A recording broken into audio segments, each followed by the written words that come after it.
Halo semuanya, bagaimana kabarnya? Kembali lagi dengan saya bocil gabut yang suka rebahan tapi suka menabung. Gimana, sempak mantan masih disimpan dengan aman sentosa? Oke lah kalau begitu.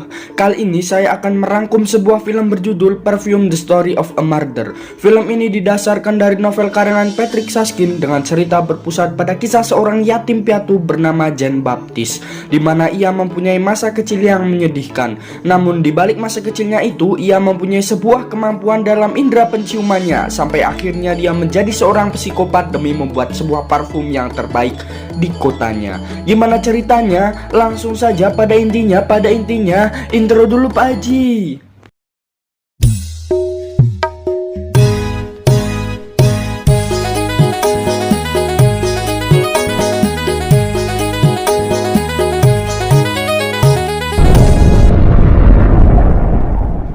Di awal cerita kita diperlihatkan adegan cukup intens di mana kita melihat seorang tahanan digiring paksa oleh sekumpulan penegak hukum, di mana warga yang kesal sudah siap untuk mencaci maki pria ini, dan pria ini bernama Jean Baptiste, yaitu seorang peracik parfum yang akan dihukum. Jadi bagaimana Jean Baptiste bisa sampai di posisi sekarang? Kita kembali lagi ke tahun 1738, tepatnya pada saat Jean Baptiste dilahirkan. Dia lahir di kota Paris yang pada saat itu masih kumuh sekali.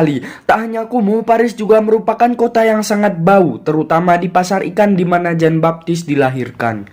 Ia sendiri dilahirkan oleh seorang ibu yang tidak sayang dengan dirinya, dan akibatnya ibu Jean Baptiste pun dihukum gantung dan meninggoy. Kemudian Jean Baptiste dikirim di sebuah panti asuhan, yang mana penderitaannya justru berlanjut di tempat itu, karena semenjak bayi ia sempat ingin dibunuh oleh anak-anak yatim piatu di sana.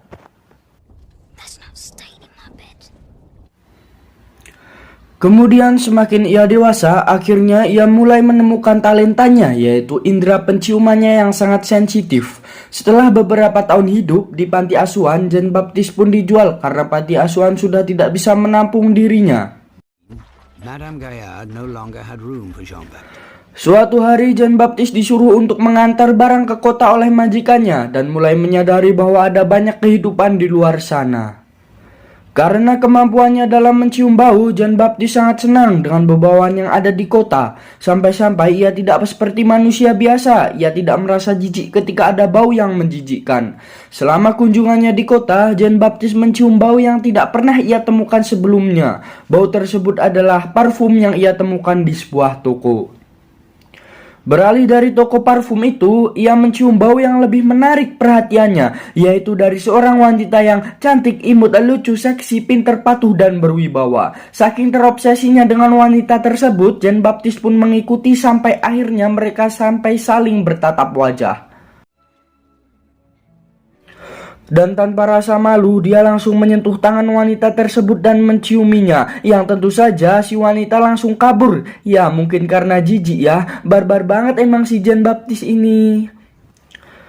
Namun usaha Jean Baptiste tidak berhenti sampai di situ saja. Berkat penciumannya, ia dapat mengetahui tempat tinggal sang wanita dan mengikutinya hingga sampai ke rumahnya. Kemudian, perlahan-lahan Jean Baptiste mulai menciumi tubuh si wanita yang berambut merah tersebut. Tentu saja si wanita yang risih dan jijik karena Jean Baptiste tidak seganteng saya. Sang wanita pun berteriak, tolong aku, tolong aku." Akan tetapi Jean Baptiste langsung membungkamnya. Dan sayangnya ia kelewatan dan membuat sang wanita itu kehabisan nafas dan meninggoy. Dan apa yang terjadi selanjutnya, kalian akan kaget dan terkejut karena dengan biadabnya Jean Baptiste mulai menciumi sekujur tubuh sang wanita yang sudah tak bernyawa itu.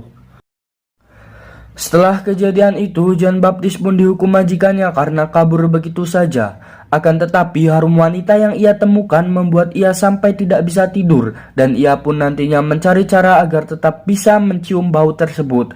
Bagaimana caranya? Ia tentu saja dengan cara menjadi peracik parfum yang ahli di bidangnya. Di samping itu, kita diperkenalkan dengan tokoh hebat ini yang merupakan seorang pria peracik parfum bernama Monsieur Baldini, di mana ia adalah peracik parfum senior. Baldini saat ini sedang merasakan frustasi karena dagangannya sepi dan dikalahkan oleh peracik parfum yang lebih muda darinya yaitu Felisir. Ia pun mencoba untuk menerka-nerka komposisi parfum dari Felisir dengan cara menganalisanya lewat penciuman. Namun sayangnya hal itu tak membuahkan hasil. Malam pun tiba. Di toko Baldini kedatangan tamu yang tidak lain adalah Jean Baptiste yang ternyata datang untuk mengirim kulit di tempat Baldini. Jean Baptiste menemukan banyak kejutan karena banyak sekali bau yang ia senangi. Kemudian ia mengkritik soal Amore Psyche, yaitu parfum Felisir yang sedang dicoba Baldini untuk diungkap. Jean Baptiste berhasil mencuri perhatian Baldini karena ia berhasil mengungkap kandungan dari Amor Psyche. Kemudian Jean Baptiste berkata kalau ia ingin belajar pada bab ini mengenai parfum, akan tetapi ia ditolak karena menurut Baldini ia tak mempunyai cukup pengalaman. Untuk membuktikan dirinya pantas, akhirnya Jean Baptiste nekat membuat parfum tersebut tanpa pengalaman apapun, dan sang senior yang awalnya masih skeptis kemudian merasa sangat takjub dengan apa yang dibuat oleh Jean Baptiste. Yang dibuat oleh Jean Baptiste ini jauh melebihi dari sebelumnya, di mana kini toko Baldini ramai, penuh, sumpek dan numpuk uang karena padatnya pembeli. Hal itu tak lain merupakan hasil kerja dari Jean Baptiste. Kemudian Jean Baptiste yang masih terbayang-bayang soal harum si wanita, ia memaksa Baldini untuk mengajarkan menyimpan bebawan agar awet. Mereka memulainya dengan cara membuat minyak bunga mawar yang menggunakan cara distilasi, dan di tengah proses itu Baldini bercerita tentang soal kota Grasse di mana para peracik parfum handal berkumpul.